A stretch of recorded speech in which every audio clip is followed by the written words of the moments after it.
Hello and welcome. I am Arumba. Thank you for joining me. I'm very excited to introduce you to the second phase of our YouTuber's Succession game. I am the second to play in this series. This is a ongoing Succession playthrough between Shenra, me, Quill18, and Kailvin.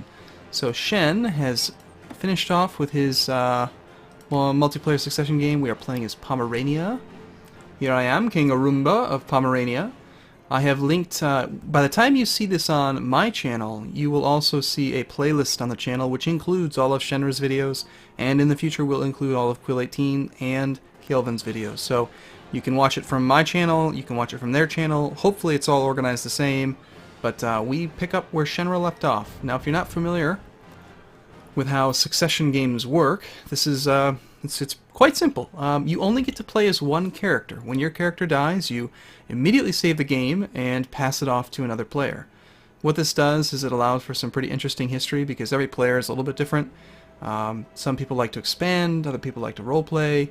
So hopefully you'll get a little bit of everything with the four of us together, and hopefully I don't die a shameful death in like 3 minutes in battle here, because we've apparently inherited a few wars. Looks like we have a Pomeranian conquest of Skalovia. We are currently winning 83%. We control Skalovia. Apparently we have had it for a while now, 43%. That is this county over here. Looks like it's a single county war. We're actually at war with quite a few people, wow. So we are playing as King Arumba I of Pomerania. We are Pomeranian, we are Slavic, which is a pagan faction, or pagan religion. The Slavics, I believe, get some nice bonuses, kind of similar to the Norse. Increased offensive levy, hugely increased garrison size, and apparently we are considered to be a defensive religion. So additional modifier in provinces of this religion. We have tremendously improved morale and defense for all of our units if we're fighting in a county that has the Slavic religion. So if we're outside of a Slavic area, like say, this is Slavic. If we're over here, we don't get those bonuses, but if we fight here, we do. As long as we're not fighting against another pagan that is also Slavic, as far as I understand. We also get an extra 40% garrison. So we have 70% increased garrison in our own personal territory. So that is, yeah, defensive religion 30%. And, okay, actually, apparently I picked a county that's actually Norse pagan. So let's take like a look at this one, for example. This one here should have, yep, plus 30 and plus 40, so that's fantastic. Now, I do have a child who needs a guardian. Apparently, I have a Princess Praise. Praise Slav. Okay. We'll see if we can get her a good educator, maybe get some opinion out of her. Looks like we don't have any ducal vassals, just counts. That's fine. Let's start off by educating her ourselves, since she's our heir, technically. No, she's not. She's just a random character. We can create duchies. We are currently a king. New important decisions are available. Convert to attackers' religions. We're being attacked by a Catholic. That's right, we also have this other war here. This is apparently a East Francian holy war for Holstein. So King Wolfgang of East Francia, which is right here, is apparently attacking us over this territory. Okay, so he's trying to do a holy war for our territory. It's not cool at all. It's not going to happen, man. And he's called Bavaria in, and some other prince. Probably one of his brothers, a Carling, I'd bet. Yeah, it is. Meanwhile, we are doing almost all of the work, 99% contribution, but we've also got Praha and this High Chief of Severians, Poland, and Litomeris, or something like that. So, alright, well, fantastic. Shen, I have to say, if you haven't watched this channel, definitely go check out the beginning of the series. There's, I think, 9 videos before we get to this point. He does a great job in the multiplayer games we've played, and just in general at educating children. I mean, look what he gave me. We are a Grey Eminence, which I love diplomacy-based characters. We're charitable, just, we are slothful, so we'll need to fix that with a grand hunt of sorts. But we're also kind and ambitious, which is fantastic. We're forced to be under Gavelkind succession. The laws are fine with me. Let's just check our council. I don't like that we have 3 characters who aren't landed. That's just personal preference. Yes, he has these are very good scores, but personally I would take, like, well, this person actually is better. we'll immediately change to him. I prefer to have landed characters as my council because their opinion is more important than a random courtier. So let's change to him. This guy's 17. See, like, personally, this guy, he's at 17, this guy's at 18. I would take this character because I care more about his opinion. Although his opinion's very high already. So I take it back. We're not going to change that. This character's fine. Spy Master. See, I would actually prefer to take this character. Not only does he have a higher score, but he's landed, so that will help out. Plus, he has the ambition to become Spy Master, so he'll like us even more in just a moment. And our Diviner. Gosh, we got fantastic characters. We'll go with her. It's going to upset this one, but this will satisfy her ambition and give us a net gain, I believe. Now, our religion, our ability to convert counties is going to be based on the moral authority of our religion. So, the lower it is, the harder it is to do this proselytize thing. But let's try to convert some of this Norse land anyway. And I usually like to study technology, try to get an early advantage. Press the home key, we can find our capital. It's right here. We have not the best technology, but yeah, we really don't have much technology at all. And we're only a couple 20-30 years into the game, so I guess that's to be expected. Research economy tech in the capital. Just make sure. Yep, okay. And he is researching military tech in the capital. That's fine, but yeah, that's okay. And you shouldn't lead troops. Let's find our lowest opinion vassal, which is apparently only -8. Defending versus the infidels is helping out a lot with succession. Although this character desires the Duchy of Brandenburg. That must be a duchy that we have created. We have, sorry, not Brandenburg, Brenneburg. So we control Brenneburg, but we don't control that county. And we also have the Duchy of Pomerania. So we're kind of mixed up in a few different duchies. And this territory over here, we're way over our domain limits. We need to fix that almost immediately. Probably the easiest way to do that would be to get married. Surprisingly, there's no valid ambitions. Surprised we can't take the ambition to get married. Okay, well, this character is, she is a she is a named person. She comes from a dynasty. This dynasty is, you know, kind of small, but she's got an excellent stewardship, which I care about because we're over our domain limit. So let's just pick her. She is Norse, so that's kind of different, but I don't think we'll have any issues with our kids. And I think we're ready to play. So we'll start off on speed 3 just so that I can make sure that things don't go wrong while we get used to this new thing. 1 gold? No, I think we'll take the prestige. That's an extra 2 opinion with everyone. Should make things a little bit simpler. We now are only 1 title over our domain limit, so which title do we want to get rid of? This one here, Itziho, doesn't make anything because it must have just been conquered. It's also well outside of any of the duchies that we have created. This duchy, though, these duchies are messy. I'll probably get rid of this one. It's not a bad county. In fact, its income is pretty good. It's just that it's an independent county from, and I don't have any of the duchies, so this makes sense as a place to get rid of. So we'll go ahead and pull up the Find Characters interface. Let's search the realm for men who are not in prison, who are any marriage, not currently a ruler, yes my culture, and yes my religion, yes an adult. And I'll sort by stewardship, just so we have good characters that can hopefully convert the land. Higher their stewardship, the more likely they are to convert culture. And this land is recently conquered, so I expect it to be wrong culture. Go ahead and grant that title to him. Yeah, it's Litigalian, so hopefully we can get that converted to Pomeranian soon. That puts us below our domain limit, so we should be good to go. And we're going to continue on. We're going to win these wars. He is heading to Daimon, so I expect he'll probably go to Welegrad next. Fortunately, it looks like we've got a nice army of... See, yeah, he's immediately starting to run away now. That is funny. I'm gonna get you, man.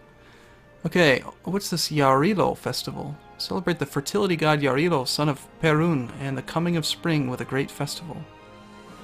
That sounds cool. It's kind of like a pagan thing. What kind of plotting can we do? Revoke some county of Wolog... Oh, God, this... Of course, Shen had to pick the place that I cannot pronounce a single word from. Okay, so the final county in our capital's duchy. I do want to revoke that, especially because it's from a woman. Her opinion of me is only 15, so we can probably get... Yeah, we'll just revoke that county and give away another one. The only real disadvantage to doing something like this is that it costs us some money.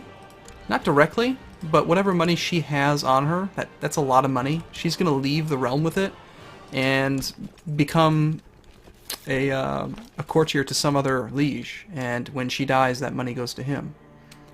So, it's unfortunate, but I would prefer to get rid of her. We need to have at least 80%, which we already have. I'm not going to fire that, though, until we win these wars. Okay. Oh, yeah, perfect. We're going to capture them already. This character has no real decent modifiers. Let's put this guy in charge instead. Although he is an experimental leader, he's quite a bit better. Yeah, I guess we'll take whatever. That guy's fine. Okay, let's wrap these wars up. I think if we just basically beat the armies up a bit, we should win. Now, we are playing on complete vanilla, just so everybody knows. And that's good. While riding ahead of your personal guard, you suddenly found yourselves isolated on the battlefield and surrounded by enemy soldiers. A violent melee ensued, but you gave a good account of yourself and managed to return to the main body of your army in time to lead it to victory. Extra 100 prestige. Fantastic. Becoming quite prestigious already. Apparently the enemy is running now to Laxian. So we'll chase after them. Ooh, and there's even another small army we can beat up. Look at that, he's even suffering attrition in our land. Ah!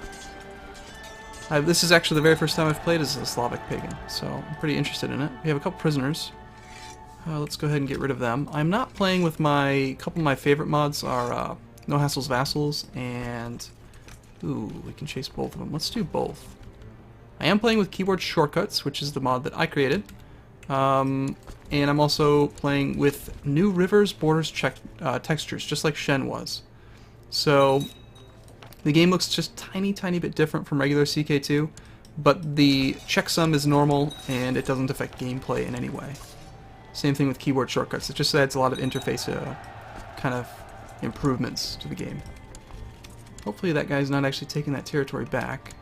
He is trying to siege something. That looks like the army of Livonia, who got called into this war. Or no, that's just his direct army.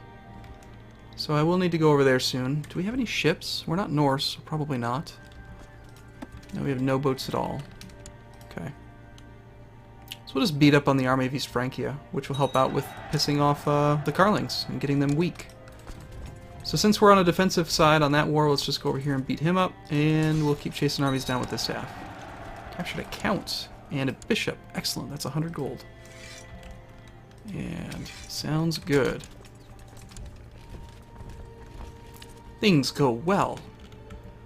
Hopefully this woman makes some babies soon. Midas Touch gives extra fertility. I don't understand why I'm not allowed to pick an ambition. That's kind of strange. I should at least be able to take, like, improve stewardship or, you know, have a son, something like that. But for some reason I can't. I don't know why. Maybe it's because I'm at war? It's uncommon. What are we going to get when this king, who has attacked us, has to surrender? 192 gold, 194 piety, 97 prestige. Man, that's going to be fantastic. Can't wait. River crossing doesn't really matter because we have such a huge advantage, troop count. And how about we go up to Bremen? Because I happen to know from experience in previous playthroughs that it's a bishopric, which means that it's very easy to siege through. It's got very low fort level compared to some of these castles. Although Hamburg is also one. So actually let's split our army in half again. We'll go about 1,500 apiece, and we'll take one and one there. We'll siege through those two bishoprics, and that should probably win that war for us. I'm going to do my best to finish it in this video. I know I only have one character to play as, so I want to try to do as much as possible before I pass the game off to Quill 18, who is next up in the succession. Which reminds me, don't let me forget, I need to name my firstborn son as Quill 18. Or I could just be mean and call him Dummyhead or something. That could be fun. Yeah, this will siege in just a month or two. Pretty darn quick. And probably the next battle to fight the army of Livonia will end that war as well. So, not a bad spot to start in. Gives tremendous amounts of extra prestige to win early game wars right after taking over the throne.